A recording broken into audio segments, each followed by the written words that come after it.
I don't know. Do you know what I mean? To like the regular world, to us it is. He wasn't like mainstream as he should have been. Like Chris Rock's kid. Right. Chris Rock's kid does stand up like holy shit, right? Yeah. But Geraldo and I did sitcoms in the same lot. Wow. Yeah. So when I was doing, I think it was News Radio. It might have been hard. I think it was News Radio. When I was doing News Radio, I was right next door to him.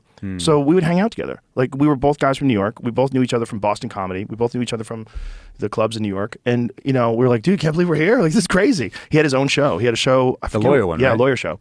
Because he was a lawyer originally. Yeah. Like that was the thing back then. Like you would sell whatever you were. I'm really into tools. Like the fucking they'd make a sitcom around you. Yeah. And that's like that was their thing that they would do. You know, well, Domestic Goddess, Roseanne, bam, make a show about you. You were basically when you were on stage back then, you were auditioning for a sitcom about yourself.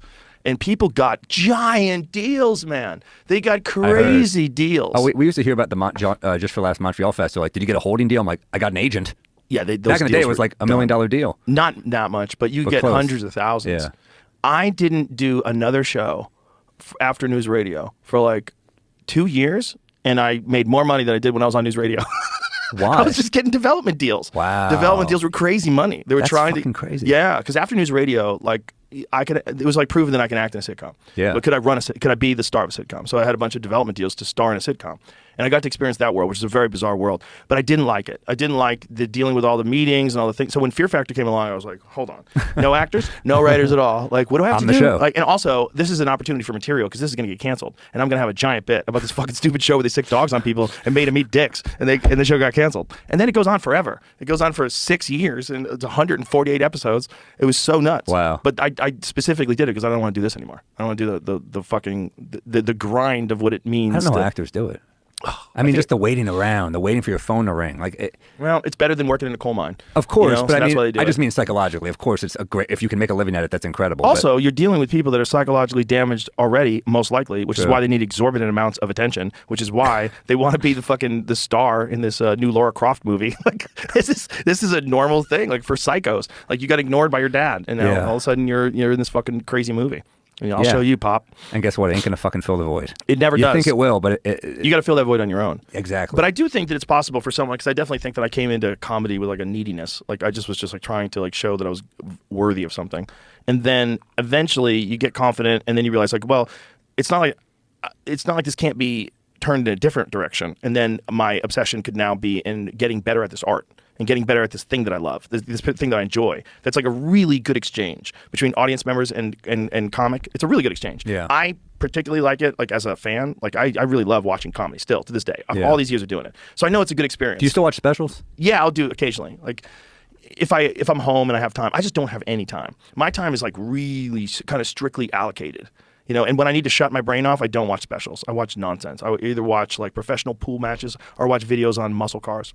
That's what I watch. That's cool. Stupid shit. Yeah, but I get on purpose. that. I do it on purpose. I was watching Reacher last night. I'm like, I need shit like this. In my life. I need a dude who just beats dudes up. Yeah, fucking, you can't lose. Yeah. He can't lose. He's gonna fuck you I up. love that guy. Yeah. Well, he's a real Reacher too. If you read the book, like that's what Reacher was supposed to be. It wasn't Tom Cruise.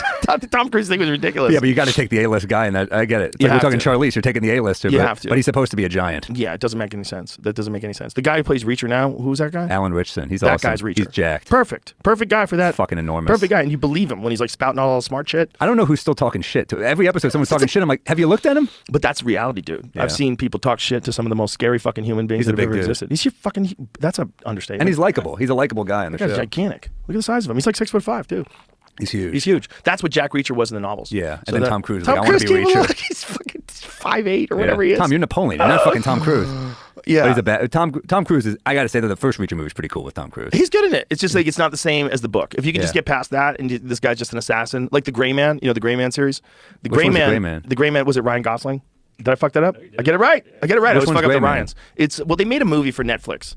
But the book, these Mark Greaney books are wild. They're good? They're wild books. Yeah, that's one of my favorite kind of books for like complete escapism. Oh, yeah. It's about a CIA assassin, and he's the best. Shit. They call him the Gray Man. This is the movie. The movie is... Oh, Chris Evans. I heard of this. Yeah, the movie's like... They fucking Hollywooded it up. But the books are incredible, and the audio books are really good. And it's... But that guy was like 170 pounds. He's just a killer. He's not fucking everybody up like, you know, a bar fight.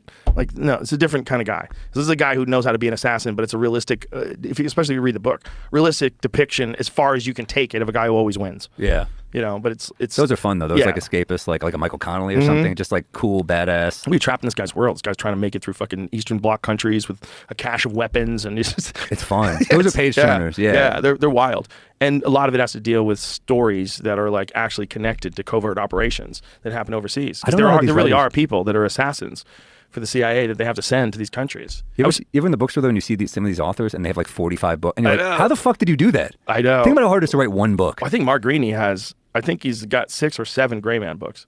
It's crazy. Yeah. How many Gray Man books are there? I was There in might this be guy Harlan 9. Coben. I swear to God, this guy's got like 45 books in Barnes and Noble. How about Stephen King? How is he That still doing it? motherfucker's been He must have cranking them help, right? out. Yeah, it's called Cocaine and Alcohol. That's what he had. But he's got a Doing all the factory great- though, doesn't he? I mean, he must have people. Chinese kids. No, he in the Stephen beginning. King and iPhones. They're fucking banging. I them out. hate to encourage alcoholism and drug abuse, but that's when he did his best work. Yeah. If you go and read The Shining, he was blackout drunk. Yeah. Mark Greaney, book 13. That's crazy, The Chaos Agent. This is a new book that just came out. Dude, they're I'm good gonna books, pick man. these up. Yeah, I'm gonna they're try great it. in audio too. The audiobook is really good, but if you like to read, they're really good. They're just like for like Take Me Away. This is like a modern day James vacation Bond book. type dude. Yeah, it's fucking nonsense. Or a flight. You're on a flight. I don't want to read anything about climate change. I don't want to freak out about the economy. I I don't want to read wanna- about the World I wanna Economic Forum disappear. or the Rockefellers. Or, I don't want to hear about it. Military Yeah. industrial complex. No, Stop. you need an escape. Stop. What's really going on in Antarctica? I don't want to know. I don't have We're gonna time. be dead soon anyway. Let's just enjoy the ride. Yeah, for sure. I mean, realistically, if this is all true, if you're not living in a simulation. But I'm not convinced anymore. I don't know. I'm not convinced. If I was living in a simulation and I was living in a simulation that was created just 100 years from now, I don't think I'm capable of discerning. My children personnel.